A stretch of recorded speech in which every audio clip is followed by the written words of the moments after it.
चलो, इसके साथ हमारा ये टॉपिक खत्म हो गया। अब मैं पहले जो बता रही थी कि जो न्यूटन जी ने हमें बोला था कि सारे जो यूनिवर्स में ऑब्जेक्ट्स हैं एक दूसरे को अट्रैक्ट कर रहे हैं, तो अगर उन्होंने ये चीज बोली है तो मैंने आपको बताया कि why these two pens are not attracting each other, because these also are objects ना, तो उनके अकॉर्डिंग तो इनको अट्रैक्ट करना चाहिए था, राइट। एंड सेकेंडली उसके बाद मैंने आपको बोला था कि जो अर्थ है और जो मून है उसके अराउंड घूम रहा है। अर्थ के अराउंड कौन घूम रहा है? मून रिवॉल्व कर रहा है। तो मून क्यों नहीं आके अर्थ के साथ कोलाइड कर जाता? क्योंकि अट्रैक्शन है आफ्टर ऑल, है ना, तो उनको अट्रैक्ट करना चाहिए। सन के अराउंड प्लैनेट्स घूम रहे हैं, सन में जाके सारे प्लैनेट्स क्यों नहीं कोलाइड हो जाते? इन सब के पीछे क्या था? एक रीजन है। अब देखते हैं क्या रीजन है। ठीक है, देखो इसके लिए आपको एक एक्टिविटी आपके एनसीईआरटी में दे रखी है, विच इज दिस, कि आपको बोला है कि आप एक थ्रेड लो, थ्रेड के साथ कोई भी स्टोन या कोई भी बॉल बांधो और उसको घुमाना शुरू करो। ठीक है, अपवर्ड डायरेक्शन में उसको ऐसे ऐसे घुमाओ। यहाँ पे क्या हो रहा है, ये आपका जो हाथ है जिसमें आपने वो थ्रेड पकड़ी है, आप जब हाथ से उसको घुमा रहे हो तो आपका हाथ क्या कर रहा है, उसके थ्रेड के ऊपर एक फोर्स लगा रहा है, जिसकी वजह से जो वो स्टोन है वो एक सर्कुलर मोशन में घूम रहा है। Obviously this motion is a circular motion है, वो सर्कल में घूम रही है, स्ट्रेट पाथ तो नहीं है, ये सर्कुलर है, तो वो सर्कुलर मोशन में घूम रहा है, राइट। ऐसा ही हो रहा है ना? हाँ जी। तो when object moves on a circular path, तो क्या होता है जब ऑब्जेक्ट सर्कुलर पाथ में घूमता है? तो एग्जैक्टली होता क्या है, सपोज करो दिस इज माई हैंड, ठीक है, इसके हाथ में एक थ्रेड है, जिसकी वजह से इसने जो बॉल बांधी थी इसके साथ, वो एक सर्कुलर पाथ में घूम रही है। ये बॉल एक सर्कुलर पाथ में घूमी जा रही है, घूमी जा रही है, घूमी जा रही है, घूमी जा रही है। क्या हो रहा है, इसके घूमने के साथ साथ क्या हो रहा है कि इसकी वेलोसिटी चेंज हो रही है, इसकी डायरेक्शन ऑफ वेलोसिटी चेंज हो रही है। कैसे चेंज हो रही है? ये देखो, पहले ये बॉल यहाँ पे थी घूमती हुई, सपोज करो यहाँ पे आई, यहाँ पे इसकी डायरेक्शन क्या है, ये है। ये बॉल यहाँ पे है, यहाँ पे इसकी डायरेक्शन क्या होगी, ये हो गई। ये बॉल यहाँ पे, यहाँ पे इसकी डायरेक्शन क्या हुई, ये बॉल यहाँ पे, यहाँ पे इसकी डायरेक्शन क्या हो गई, ये हो गई। मतलब हर जगह पे आप देखो, हर जगह पे इसकी डायरेक्शन क्या है, चेंज हो रही है। हर जगह पे इसकी डायरेक्शन क्या हो रही है, चेंज हो रही है। मीन्स इसकी वेलोसिटी चेंज हो रही है। वेलोसिटी क्या होती है? Speed with direction. ये एक स्पीड के साथ तो घूम रहा है, स्पीड चलो कांस्टेंट ले लेते हैं, but direction is not same, direction change हो रही है। तो वेलोसिटी किस पे डिपेंड है? स्पीड पे भी डिपेंड है और डिस्टेंस डायरेक्शन पे भी डिपेंड है। अगर एक भी चीज चेंज होएगी उसके साथ वेलोसिटी भी चेंज होएगी, राइट। अब स्पीड चाहे कांस्टेंट, एक ही स्पीड के साथ इसको घुमाई जा रही हूँ, बट इसकी डायरेक्शन चेंज हो रही है। आप खुद सोचो, डायरेक्शन अभी आपको मैंने बता दिया क्यों डायरेक्शन चेंज है। यहाँ पे अगर मेरी बॉल मेरे से छूटती है तो ये इस डायरेक्शन में जाएगी, अगर यहाँ पे छूटती है तो ये इस डायरेक्शन में आएगी, यहाँ पे छूटती है तो इस डायरेक्शन में जाएगी, है ना। हर जगह पे अलग अलग चीज है, ठीक है। तो क्या होता है, तो वेलोसिटी भी चेंज हो रही है। अगर डायरेक्शन चेंज हो रही है तो वेलोसिटी चेंज हो रही है, बिकॉज वेलोसिटी क्या होती है? Speed with direction. स्पीड चाहे कांस्टेंट है बट डायरेक्शन चेंज हो रही है, जिसकी वजह से मेरी वेलोसिटी भी बॉल की चेंज हो रही है। तो चेंज ऑफ वेलोसिटी को हम क्या कहते हैं? एक्सेलरेशन कहते हैं। चेंज ऑफ वेलोसिटी को हम क्या कहते हैं? एक्सेलरेशन कहते हैं। सो यहाँ पे मैंने लिखा भी हुआ है, when object moves on a circular path the direction of velocity changes. The direction of velocity changes, वो मैंने आपको बता दिया कैसे डायरेक्शन ऑफ वेलोसिटी चेंज करती है, ठीक है। As the direction of velocity changes in circular motion there must be a force acting on the object. Yes, इस लाइन का क्या मतलब है? अब देखो, हमने क्या कह दिया, डायरेक्शन चेंज हो रही है, पर आपको ये चीज पता है ना, जब किसी चीज की डायरेक्शन चेंज हो रही है मीन्स उसके ऊपर आके कोई फोर्स लग रही है। अदरवाइज इसकी ये मेरा मतलब सपोज करो गाड़ी चल रही है, जैसे हमने फर्स्ट चैप्टर में एग्जांपल्स ली थी, गाड़ी चल रही है, वो स्ट्रेट पाथ पे चली जा रही है, जब तक उसके ऊपर आके मैं कोई फोर्स नहीं लगा देती उसका पाथ चेंज नहीं होना। तो ये इसका पाथ कैसे चेंज हो रहा है इस बॉल का? सोचने वाली बात है ना, कि हमने बॉल को घुमाया तो बॉल जब घूम रही है, ठीक है, जब मेरे साथ बाय चांस मेरे से बॉल छूट गई तो वो हर पॉइंट में अलग अलग डायरेक्शन में जाएगी बॉल, है ना। हर पॉइंट में अलग अलग डायरेक्शन में जाएगी फोर्स और बॉल, तो वो कैसे अलग अलग डायरेक्शन में जा रही है? मींस उसके ऊपर कोई फोर्स अप्लाई हो रही है, दैट्स वाई अलग डायरेक्शन में जा रही है, दैट्स वाई उसकी डायरेक्शन चेंज हो रही है। तो दैट फोर्स जो उस बॉल के ऊपर अप्लाई हो रही है, उसी फोर्स को हम सेंट्रीपिटल फोर्स कहते हैं। उसी फोर्स को हम क्या कहते हैं? सेंट्रीपिटल फोर्स कहते हैं। मीन्स कि ये जो बॉल है इसके ऊपर एक फोर्स लग रही है, that is a centripetal force. और वो फोर्स कौन लगा रहा है? हैंड लगा रहा है। वो फोर्स कौन लगा रहा है? हैंड लगा रहा है। क्योंकि हैंड, अरे हैंड रुक जाएगा घूमना तो बॉल तो रुक गई साथ में, ठीक है ना, बॉल तो रुक गई। अदरवाइज अगर हैंड फोर्स लगाई जाएगा तो फोर्स बॉल भी घूमती जाएगी घूमती जाएगी घूमती जाएगी। अभी हम आते हैं कि सेंट्रीपिटल फोर्स हम एग्जैक्टली क्यों पढ़ रहे हैं। अभी आप जैसे ये बॉल के कंसेप्ट के अकॉर्डिंगली समझो, फिर हम अर्थ और मून के कॉन्सेप्ट पे आएंगे। इसी को लेके हम अर्थ और मून के ऊपर मूव करेंगे, ठीक है। अब आपको इससे पता लग गया कि डायरेक्शन क्यों चेंज होती है। डायरेक्शन चेंज क्यों हो रही है? बिकॉज उसके ऊपर फोर्स लग रही है, और ये फोर्स क्या है? सेंट्रीपिटल फोर्स है जो इसके ऊपर लग रही है। सो सेंट्रीपिटल फोर्स क्या होती है? When an object is moving in a circular path, when an object is moving in a circular path, a force act on it, एक फोर्स उसके ऊपर एक्ट करती है टूवर्ड्स सेंटर, टूवर्ड्स सेंटर, उसकी तरफ, सेंटर की तरफ से लग रही है ना फोर्स, टूवर्ड्स सेंटर की तरफ से फोर्स लग रही है ना। अगर मेरा हैंड ही रुक जाएगा तो वो बॉल भी रुक जाएगी। मेरा हैंड मूव करेगा उसके साथ वो बॉल भी मूव करेगी, ठीक है। And that force is called centripetal force. उसी फोर्स को हम क्या कहते हैं? सेंट्रीपिटल फोर्स कहते हैं। अब आपको बात समझ आ रही है सेंट्रीपिटल फोर्स क्या होती है? क्योंकि ये आपको आगे 11th 12th में भी आना है, ये चैप्टर 11th में भी है, ग्रेविटेशन चैप्टर, ठीक है। तो जो ये फोर्स लग रही है ये है सेंट्रीपिटल फोर्स। सेंट्रीपिटल फोर्स का मतलब होता है सेंटर सीकिंग फोर्स। कभी कंफ्यूज नहीं होना, सेंट्रीपिटल फोर्स का मतलब होता है, centri means centre, petal means seeking, seeking, centre seeking मतलब जो सेंटर की तरफ अप्रोच करती है, ठीक है। सो ये तो आपको पता लग गया कि कोई भी ऑब्जेक्ट सर्कुलर मोशन में क्यों घूमता है, क्योंकि उसके ऊपर सेंट्रीपिटल फोर्स लगती है। सेंट्रीपिटल फोर्स भी एक हिसाब की ग्रेविटेशनल फोर्स ही है, but in a circular path उस टाइम पे वो ग्रेविटेशनल फोर्स क्या बन जाती है? सेंट्रीपिटल फोर्स बन जाती है, क्योंकि ये भी टू ऑब्जेक्ट्स के बीच में लग रही है, एक हैंड है और एक बॉल है ना। तो ये क्या बन जाती है? सेंट्रीपिटल फोर्स बन जाती है।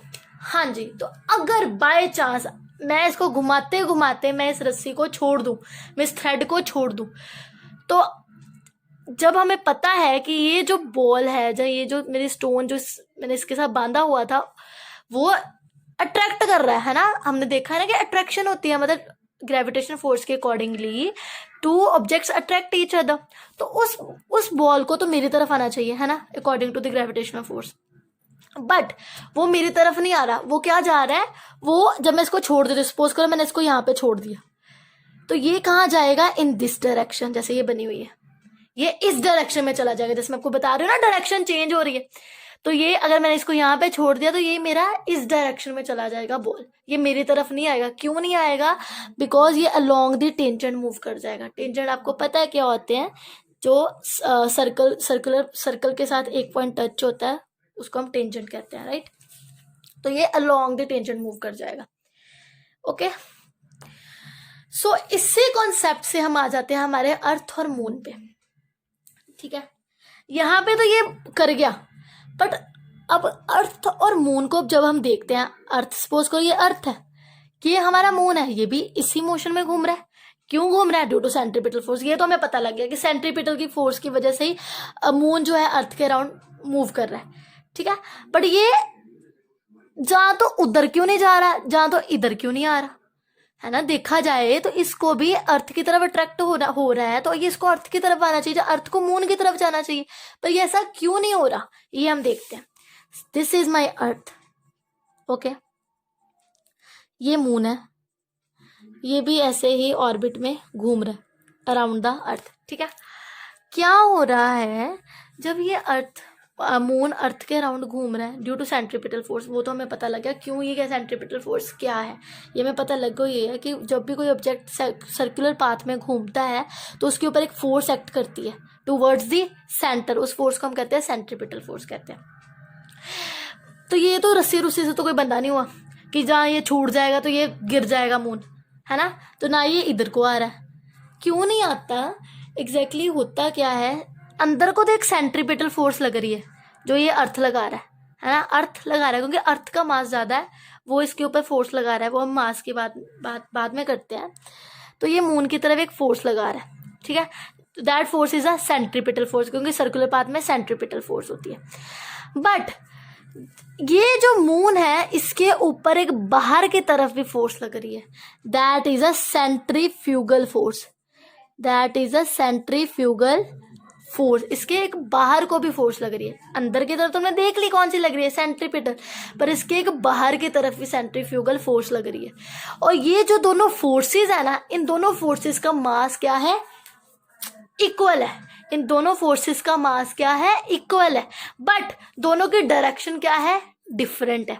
ये इस डायरेक्शन में है तो ये उसके ऑपोजिट डायरेक्शन में है, राइट। सेंट्रीपिटल फोर्स अंदर की तरफ है तो सेंट्रीफ्यूगल फोर्स बाहर की तरफ है, और इन दोनों के क्या है, मासेस इक्वल है, तो फोर्स क्या हो जाएगी, जीरो हो जाएगी।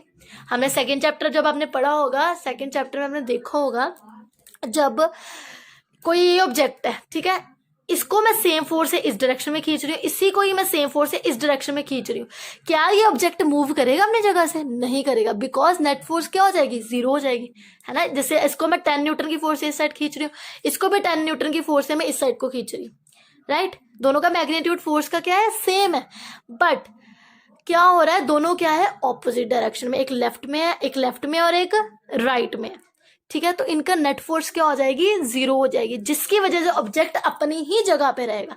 तो similarly in the case of moon and in the case of other planets, कि वो सन के अराउंड कैसे घूमते हैं, क्योंकि उनके ऊपर दो फोर्सेस लग रही हैं। ये अब आपने याद रखनी है ये चीज कि कौन कौन सी वो दो फोर्सेस है, एक सेंट्रीपिटल फोर्स है जो अंदर की तरफ लग रही है, और एक सेंट्रीफ्यूगल फोर्स है जो बाहर की तरफ लग रही है। इन्हीं दोनों फोर्सेस ने इस मून को अपनी जगह उसी ऑर्बिट में ही घुमा रहा है, इसी दोनों फोर्सेस की वजह से। ना ये इस ऑर्बिट से बाहर निकल रहा है, ना ऑर्बिट के अंदर जा रहा है, मतलब कहीं पे नहीं जा रहा, अपनी ही ऑर्बिट में वो घूम ही जा रहा है, ठीक है, due to this two forces. और ये दोनों फोर्सेस क्या है, ऑपोजिट डायरेक्शन में लग रही है, जिसकी वजह से नेट फोर्स क्या हो जाती है, जीरो, और ऑब्जेक्ट अपनी ही जगह पे ही घूमता रहता है। क्लियर है, यस। अब आपको समझ आई है कि क्यों मून अर्थ की तरफ क्यों नहीं आ रहा, या अर्थ मून की तरफ क्यों नहीं जा रहा। That is a reason. Earth तो वैसे ही नहीं जा सकता, अर्थ जा भी रहा होगा, हमें वो नेग्लेजिबल दिखेगा, वो मैं आपको बाद में बताती हूँ कि क्यों हमें नेग्लेजिबल लगेगा। पहले आप इतनी चीज समझो कि मून क्यों नहीं अर्थ की तरफ आ रहा। हमें लगता है कि वो गिर रहा है अर्थ की तरफ, हमें बिकॉज अगर हम ग्रेविटेशन के अकॉर्डिंगली सोचे तो वो हमें लगता है कि वो मून अर्थ की तरफ गिर रहा है, बट वो नहीं गिर रहा है एग्जैक्टली में। क्यों नहीं गिर रहा, क्योंकि उसके ऊपर टू फोर्सेस लग रही है, जिसने उसको रोक के रखा है अपनी ही जगह पर। That's the topic of this centripetal and centrifugal force. Okay, चलो अब हम बात करते हैं, ये तो हमने यूनिवर्स में बात कर ली है, अब हम आ जाते हैं अपनी अर्थ पे आ जाते हैं। अर्थ के ऑब्जेक्ट्स, हमने क्या कहा, न्यूटन जी ने हमें क्या बोल दिया था कि सारे ऑब्जेक्ट्स जो है एक दूसरे को अट्रैक्ट कर रहे हैं। कोई भी ऑब्जेक्ट ले लो, जैसे ये पेज है और ये कॉपी है, ये भी एक दूसरे को अट्रैक्ट कर रही है, कुछ भी ले लो, कुछ भी ले लो, ठीक है। बट ये एग्जैक्टली अट्रैक्शन हो क्यों नहीं रही, ये क्यों नहीं हो रही, उसके पीछे भी एक रीजन है। वो इसलिए नहीं होती क्योंकि हर ऑब्जेक्ट एक दूसरे को अट्रैक्ट करता है ना, तो इट मीन्स अगर ये दोनों पेन एक दूसरे की तरफ अट्रैक्ट क्यों नहीं हो रहे, क्योंकि इस पेन को तो ये कॉपी भी अट्रैक्ट कर रही है, इस पेन को तो ये कैमरा भी अट्रैक्ट कर रहा है, इस पेन को तो मैं भी अट्रैक्ट कर रही हूँ, इस पेन को तो ये दीवारें भी अट्रैक्ट कर रही है, सिमिलरली इस पेन को भी ये सब चीजें अट्रैक्ट कर रही है। तो वही चीज इसमें भी आ रही है कि जब इतनी सारी चीजें इसको अट्रैक्ट कर रही हैं तो इसकी फोर्स तो जीरो हो जाएगी ना, फोर्स तो जीरो हो जाएगी। फिर किस फोर्स के साथ ये दोनों आपस में अट्रैक्ट कर जाएंगे, है ना। जब इतनी सारी चीजें, सपोज करो बीच में एक चीज है, उसको ये भी चीज अट्रैक्ट कर रही है, ये भी चीज अट्रैक्ट कर रही है, ये भी चीज अट्रैक्ट कर रही है, ये भी चीज अट्रैक्ट कर रही है, ये भी चीज अट्रैक्ट कर रही है, तो वो तो कंफ्यूज है मैं किसकी तरफ जाऊं। फिर वो कहता है मैं अपनी जगह पे ठीक हूँ, वो कहता है कि मैं अपनी जगह पे ही ठीक हूँ, जब तक मुझे आगे कोई फोर्स नहीं लगाएगा, कि मेरे को फोर्स नहीं लगाएगा कि मैं मोशन में जाऊं चाहे इस तरफ जाऊं, मैं अपनी जगह पे ही ठीक हूँ। तो वही चीज यहाँ पे भी हो रही है कि ये पेन कह रहे हैं हम अपनी ही जगह पे ठीक है, आप लोग हमें खींचो मत, हम अपनी ही जगह पे ठीक है। तो इसलिए कोई भी ऑब्जेक्ट एक दूसरे को अट्रैक्ट नहीं कर रहा। वैसे अकॉर्डिंग टू ग्रेविटेशन न्यूटन ने कहा बिल्कुल सही है कि करते हैं ऑब्जेक्ट। वो कैसे आपको पता लगेगा, जब आप पूरी दुनिया में, आप बस ये सोचो कि पूरी दुनिया में कुछ नहीं है, सिर्फ ये दो पेन है, कुछ नहीं है, तो ये धीरे धीरे धीरे एक दूसरे को अट्रैक्ट करेंगे और बिल्कुल पास आ जाएंगे। ये फैक्ट है, ये होता है ये, बिकॉज न्यूटन ने एवं नहीं इतनी बड़ा लॉ बना दिया, उसने कुछ सोच समझ के ये चीज बोली है। अगर आप पूरी दुनिया में चीजें खत्म कर दो, सब कुछ खत्म हो जाए, सिर्फ ये 2 पेन रह जाए, तो ये डेफिनेटली एक दूसरे की तरफ अट्रैक्ट करेंगे। अब आपको समझ आया कि क्यों ये जो डेली मतलब जो ऑब्जेक्ट्स देख रहे हैं अकॉर्डिंग टू ग्रेविटेशन फोर्स, वो दोनों अट्रैक्ट करने चाहिए। क्योंकि ग्रेविटेशन फोर्स क्या है, हर ऑब्जेक्ट पे लग रही है, एंड ग्रेविटेशन ऑब्जेक्ट फोर्स क्या होती है, अट्रैक्टिव फोर्स होती है। बट ये अट्रैक्ट नहीं कर पा रही, क्योंकि वो इसलिए नहीं कर पा रही क्योंकि हर ऑब्जेक्ट को उसके अराउंड हर चीज अट्रैक्ट कर रही है। तो वो तो पागल हो जाता है कि मैं किसके पास जाऊं, इसलिए वो कहता है कि मैं अपनी जगह पे ही ठीक हूं। इससे आपका ये भी कॉन्सेप्ट क्लियर हो गया, ठीक है।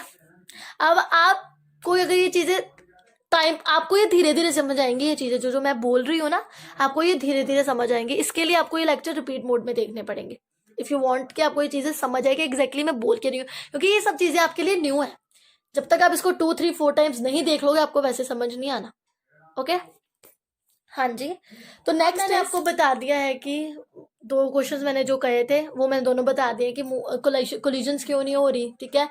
ऑब्जेक्ट्स एक दूसरे को अट्रैक्ट क्यों नहीं कर रहे हैं, न्यूटन के अकॉर्डिंगली तो करने चाहिए, ठीक है। वो मैंने आपको बता दिया। एक चीज मैंने और कही थी कि जब एप्पल जमीन पे गिरा, आई मीन एप्पल जब ऊपर से गिरा, अर्थ ने उसको अट्रैक्ट किया, है ना, कि न्यूटन ने कहा कि अर्थ कोई फोर्स लगाती है जिसकी वजह से एप्पल उसके ऊपर गिरता है, एप्पल उसके ऊपर आ रहा है। मीन्स कि उसके अकॉर्डिंगली क्या था कि दो ऑब्जेक्ट एक दूसरे को फोर्स लगाते हैं और दोनों एक दूसरे की तरफ अट्रैक्ट होते हैं। बट अर्थ क्यों नहीं हो रही अट्रैक्ट, एप्पल ही क्यों अर्थ की तरफ जा रहा है, अर्थ क्यों नहीं हो रही? इसके पीछे भी एक रीजन है। एज यू नो कि अर्थ का मास बहुत ज्यादा है, अर्थ का मास है बहुत ज्यादा, आई थिंक 6 × 10⁻24 kg जो है वो अर्थ का मास है। ये आपकी बुक में भी गिवन होगा, ठीक है। और जो एप्पल है वो तो कुछ भी नहीं अर्थ के सामने, जो एप्पल है वो तो कुछ भी नहीं अर्थ के सामने, ये भी आपको पता ही है। एप्पल क्या छोटा सा एक हिस्सा है, अर्थ इतनी बड़ी और एप्पल एक छोटा सा, ठीक है ना। उसका क्या मास होगा, कोई भी मास नहीं होगा। तो अब आप जाओ पिछले चैप्टर के सेकेंड लॉ ऑफ मोशन में जाओ। सेकेंड लॉ ऑफ मोशन के अकॉर्डिंगली क्या था, force is equals to mass into acceleration. Force बढ़ेगी, अब मास बढ़ेगा तो फोर्स भी बढ़ेगी। ऑब्वियसली किसी चीज का मास ज्यादा है तो उसको पुश करने के लिए फोर्स भी ज्यादा अप्लाई करनी पड़ेगी। सिमिलरली एक्सेलरेशन बढ़ेगी तो फोर्स बढ़ेगी, जब फोर्स बढ़ेगी तो एक्सेलरेशन भी बढ़ेगी, ठीक है। ये तो अब आपको पिछले चैप्टर्स अगर आपने किए तो अब आपको समझ आएगा। अभी मैं आपको ये चीज नहीं करवाने वाली, ये सब फॉर्मूला कहाँ से आए हैं, ये अगर आपको आते हैं चैप्टर्स तो आपको डेफिनेटली आएगा। तभी मैं कहती हूँ अपने पिछले चैप्टर्स क्लियर करके ही अगले चैप्टर पे जाया करो। तो क्या होता है, अगर मैं ये ए यहाँ पे जो मल्टीप्लाई हो रहा है इसको मैं यहाँ पे ले आऊँ डिवाइड में, इक्वल्स टू मास, तो क्या होगा, ये मास जो है वो ए के इनवर्सली प्रोपोर्शनल हो गया, मास जो है वो एक्सेलरेशन के इनवर्सली प्रोपोर्शनल हो गया। एक्सेलरेशन क्या होती है, चेंज इन वेलोसिटी, राइट। अगर मास ज्यादा है तो उसकी एक्सेलरेशन कम है, इनवर्सली प्रोपोर्शनल का यही मतलब होता है ना, एक चीज ज्यादा तो दूसरी चीज कम, दूसरी चीज ज्यादा तो पहली चीज कम, है ना। तो अगर किसी चीज का मास ज्यादा है तो उसकी एक्सेलरेशन बहुत ज्यादा कम है। जितना ज्यादा मास उतनी कम एक्सेलरेशन, जितना कम मास उतनी ही ज्यादा एक्सेलरेशन, ये यहां से हमें पता लग गया। तो अर्थ का मास बहुत ज्यादा है, अर्थ का मास बहुत ज्यादा है तो उसकी एक्सेलरेशन भी उतनी ही कम है, उसकी एक्सेलरेशन उतनी ही कम है। एक्सेलरेशन क्या है, चेंज इन वेलोसिटी, वेलोसिटी क्या है, स्पीड विद डायरेक्शन। एप्पल क्या था, एक स्पीड के साथ एक डायरेक्शन में नीचे गिर रहा था, एप्पल यही कर रहा था ना, एक स्पीड के साथ एक particular direction that is straight direction वो नीचे गिर रहा था, मतलब वो वेलोसिटी के साथ नीचे गिर रहा था। तो वेलोसिटी क्या हो रही है, चेंज इन वेलोसिटी हो रही है। यहाँ पे कुछ और थी, नीचे आते आते वेलोसिटी इंक्रीज होगी, चेंज इन वेलोसिटी हुई, दैट इज एक्सेलरेशन, है ना। तो क्या हुआ, एप्पल का मास बहुत कम था, उसकी एक्सेलरेशन बहुत ज्यादा थी जो हमें दिखेगी। बट अर्थ का मास बहुत ज्यादा है, अर्थ का मास बहुत ही ज्यादा है जिसकी वजह से उसकी एक्सेलरेशन बहुत कम है। इससे हमें ये पता लगता है कि अर्थ भी एप्पल की तरफ जा रही है बट वो हमें दिखती नहीं है। क्यों नहीं दिखती, वो नेग्लेजिबल उसकी, क्योंकि एक्सेलरेशन नेग्लेजिबल है, उसकी एक्सेलरेशन नेग्लेजिबल है। क्यों नेग्लेजिबल है, क्योंकि उसका मास बहुत ज्यादा है। और ये हमने ये देख लिया है कि क्या मास और एक्सेलरेशन का आपस में रिलेशन होता है। मास ज्यादा है तो एक्सेलरेशन बहुत ज्यादा कम होगी, इसलिए हमें अर्थ की मूवमेंट नहीं दिखती कि अर्थ ऊपर को आ रहा है। अभी भी जब हम, अभी मैं आपको पढ़ा रही हूँ, मैं खड़ी हूँ, ठीक है, आप बैठ के देख रहे हो, अभी भी आपके ऊपर अर्थ फोर्स लगा रही है ना, ठीक है, और आप भी अर्थ के ऊपर एक फोर्स लगा रहे हो, मतलब दो objects, earth is also object, you are also object, आप दोनों एक तरफ दूसरे की फोर्स लगा रहे हो, बट आपका mass as compare to earth बहुत कम है, जिसकी वजह से आपकी एक्सेलरेशन तो दिख रही है कि आप अर्थ की तरफ अट्रैक्ट हो रहे हो, बट आपको अर्थ की नहीं दिख रही, क्योंकि अर्थ का मास बहुत ज़्यादा है, जिसकी वजह से उसकी एक्सेलरेशन बहुत कम है। बात समझ आई क्या चीज़ है? तो इसके पीछे ये रीज़न होता है, ठीक है। तो आई थिंक अब आपको ये सारे जो भी क्वेश्चंस मैंने बोले थे उन सब के मैंने आपको आंसर्स बहुत अच्छे से एक्सप्लेन कर दिए, ठीक है। So let's move to one more topic, that is, let me see, yes, this is a very important topic, ठीक है, important not related to your syllabus, but वैसे ये बहुत चीज़ इंपॉर्टेंट है, क्योंकि आपको भी पता है कि एनसीईआरटी आपको सारी स्टडी नहीं करवा देती, ये आपका नॉलेज है कि आप कहाँ तक कितनी, ये आपकी इमेजिनेशन, आप कहाँ तक कितना सोचते हो, है ना। तो हम एक चीज़ देखते हैं, आपने ये देखा, ग्रेविटेशन देख लिया आपने, ग्रेविटेशन क्या होती है आपको समझ आ गई।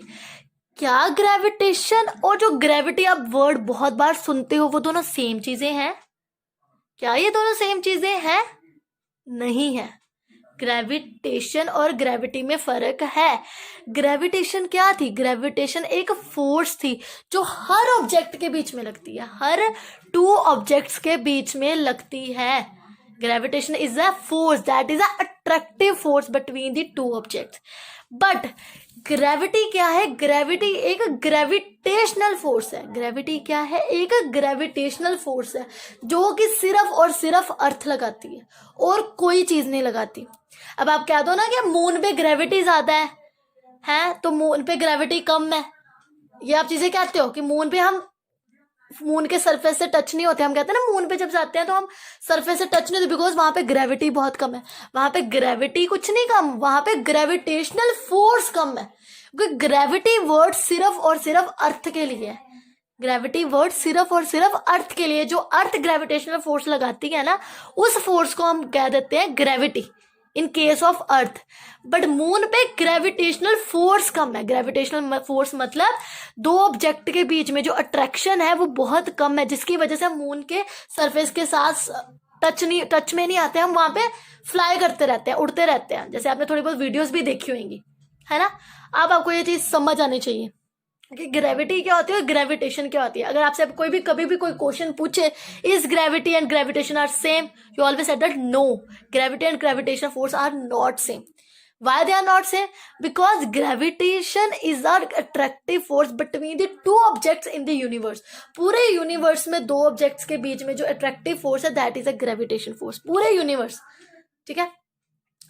और ग्रेविटी क्या है? Gravity in just case of earth, जो अर्थ अपनी तरफ ऑब्जेक्ट को अट्रैक्ट करवा रही है, दैट मीन्स वो ग्रेविटेशन एक फोर्स लगा रही है, उस टाइम वो ग्रेविटेशन फोर्स क्या बन जाती है? ग्रेविटी बन जाती है। अब आपको पता लगा कि मून पे ग्रेविटी नहीं कम, मून पे ग्रेविटेशन फोर्स कम है। Okay, yes, this is a question. ये देखो, अब देखो, अर्थ की तरफ सारे ऑब्जेक्ट्स क्या है? अट्रैक्ट हो रहे हैं। ये क्या है? वो ग्रेविटी है, अर्थ की ग्रेविटी है, अर्थ की ग्रेविटेशनल फोर्स है, ठीक है। Gravity is the gravitational force that occur between the heavenly body and the smallest object. Means कि एक heavy body that is the earth and the smallest object that is smaller than the earth.